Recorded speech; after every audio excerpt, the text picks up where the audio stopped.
Hello বন্ধুরা, কেমন আছেন? আশা করছি সবাই ভালো আছেন, সুস্থ আছেন।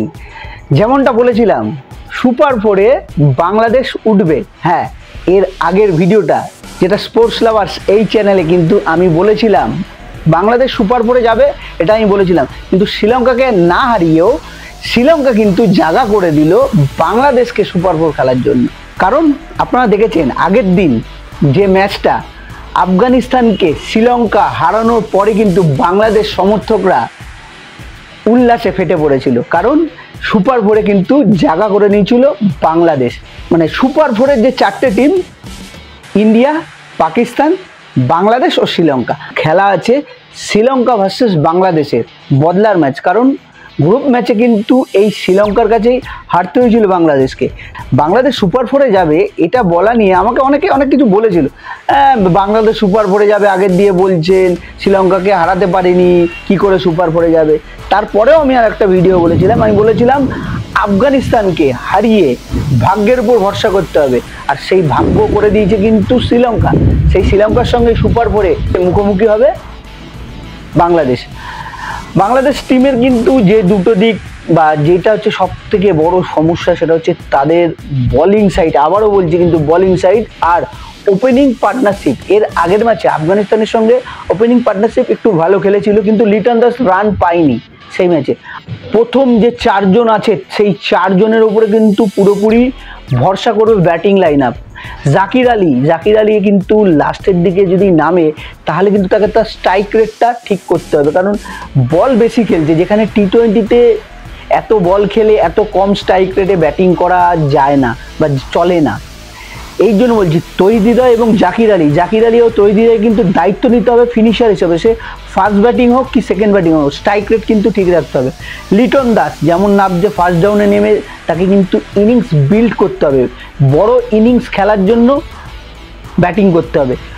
পার্টনারশিপ, ওপেনিং পার্টনারশিপটাই কিন্তু ভাইটাল হবে। কারণ এর আগের দিনে কিন্তু শ্রীলঙ্কার সঙ্গেই এই ওপেনিং পার্টনারশিপ দুজনেই কিন্তু 0 রানে আউট হয়েছিল 2 ওভারে, এবং 2 ওভারই মেডেন গেছিলো। তারপরে কিন্তু সেই ম্যাচটাতে কি হাল হয়েছিল বাংলাদেশ, সেটা কিন্তু বাংলাদেশ সমর্থকরা জানে।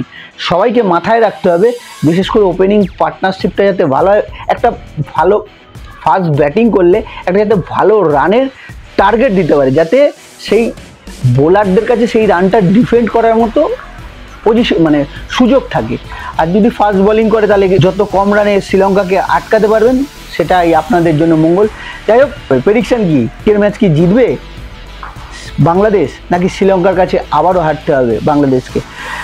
সবই তো বলবেন, অবশ্যই কমেন্টে বলবেন। বাংলাদেশ ফ্যানরা তো বলবেন, কারণ বাংলাদেশ ফ্যানরা কিন্তু সুপার ফোরে গেছে আর সেখান থেকে কিন্তু স্বপ্ন দেখতে পারে ফাইনালে ওঠার।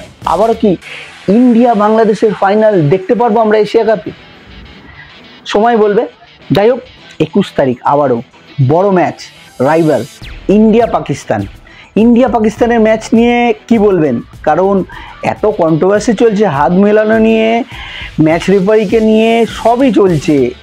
1 ঘন্টা লেটে ইউএইর সঙ্গে খেলতে নেমেছে পাকিস্তান, সেখানেও ম্যাচ রেফারিকে সঙ্গে যেই ঘরে আলোচনা করেছিল পাকিস্তান কোচ এবং ক্যাপ্টেন সবাই মিলে, সেখানে ফোন অ্যালাউ ছিল না, সেখানে ফোন অ্যালাউ করেছে এবং ভিডিও করেছে। তার ফলে কিন্তু আইসিসির কাছ থেকে একটা জরিমানা পেতে চলেছে পাকিস্তান। সেটা এশিয়া কাপের মধ্যেই হয়তো জেনে যাবেন আপনারা যে পাকিস্তানের কী জরিমানা হবে। কারণ কোনো মিটিংয়ে কিন্তু আইসিসির নিয়মে আছে ফোন অ্যালাউড না বলেই কিন্তু বারবার যে সিকিউরিটি ছিল তারা বলেছিল ফোন অ্যালাউড না, কিন্তু জোর করে ফোন অ্যালাউড করানো হয়েছে। এবং এটাও বলা হয়েছে যদি ফোন অ্যালাউড না হয় তাহলে মিটিং করবে না, খেলবে না তারা। যাই হোক, পরবর্তী কথা, এর জন্য আইসিসি কাছে কিন্তু কমপ্লেন জানায় ম্যাচ রেফারি কমপ্লেন জানানোর পর আইসিসি কিন্তু একটা কড়া পদক্ষেপ নিতে চলেছে পাকিস্তানের এগেনস্টে। তাই ভারত পাকিস্তান ম্যাচ তো কী হবে, আবারও হাত মেলাবে না, অনেক কিছু কন্ট্রোভার্সি হবে।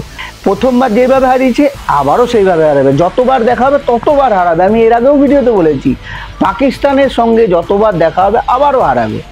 ফাইনালে উঠলেও ফাইনালেও হারাবে, ফাইনালে উঠবে না পাকিস্তান, এইটুকু বলে দিলাম। ফাইনাল খেলতে পারে আমার মতে ইন্ডিয়া তো অবশ্যই খেলবে, তার সঙ্গে হয় বাংলাদেশ নয় শ্রীলঙ্কা। পাকিস্তানকে আমি এই রাইভেলের মধ্যে ধরি না। ওর থেকে বাংলাদেশ অনেক বেটার টিম, অনেক ভালো টিম। পাকিস্তান বলে আমি টিম মনে করি না, ওরা জিম্বাবুয়ের সঙ্গে খেলার জন্য যোগ্য নয়। 21 তারিখের ম্যাচ আবারও যেরকম হয় দেখবো, ইন্ডিয়া পাকিস্তানের ম্যাচ বলে সবাই বলবে টান টান ম্যাচ, উত্তেজনা ম্যাচ, ম্যাচ কি হবে, যে ভালো খেলবে ওই দিন, যে নার্ভ ভালো রাখতে পারবে, যে চাপ মুক্ত থাকতে পারবে সেই জিতবে। অত কিছু দরকার নেই। এর আগের দিন বুমরার খেল দেখেননি, এই দিন বুমরার খেল দেখবেন। কুলদীপ যাদবের খেল দেখে নিয়েছেন, অক্ষর প্যাটেলের খেল দেখে নিয়েছেন, এবার বুমরার খেলা বাকি আছে। বুমরার খেলা দেখবেন আর বরুণ চক্রবর্তীর খেলা দেখবেন।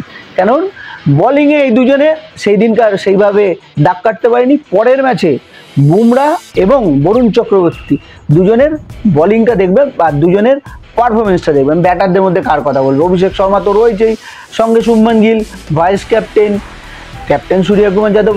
টিম যা ছিল তাই থাকবে, সেম টিম থাকবে, সেম প্লেইং 11 থাকবে।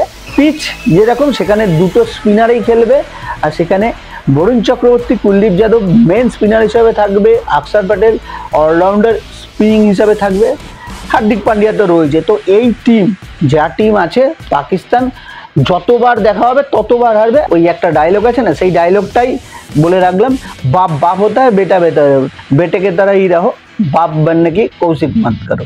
তো বন্ধুরা, কেমন লাগলো এই ভিডিওটা? আশা করছি ভালো লেগেছে। ভালো লাগলে আমাদের সঙ্গে থাকবেন আর লাইক শেয়ার অবশ্যই করবেন। কমেন্ট বক্সে আপনার গুরুত্বপূর্ণ মতামত জানাবেন। সাবস্ক্রাইব করতে ভুলবেন না, সাবস্ক্রাইব করে পাশে থাকবেন।